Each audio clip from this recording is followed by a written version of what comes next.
Hello guys, welcome back to our channel 1-2-Step. In this video, I'm going to be teaching you guys on how you can sign up for Spriggy Pocket app.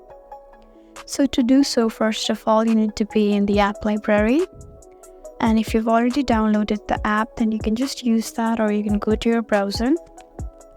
I'm going to the browser and now just type in Spriggy Pocket. Now you will see this option over here, just tap on it.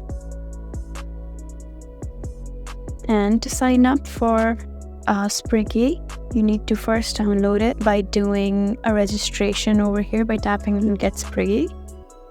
So first of all, you need to fill up all these forms that has parent details, the kids details, and your addresses on where they should send the cards. So guys, after you do that, then you'll be able to see the option where you can just write all your other details about your payment cards and other stuff. And after that, you can finally sign up on Spriggy Pocket. I hope this video was helpful for you. If you found this video helpful, please give us a like and drop a comment down below. And if you want more helpful videos like these, then please subscribe to our channel. See you again next time. Thank you for watching.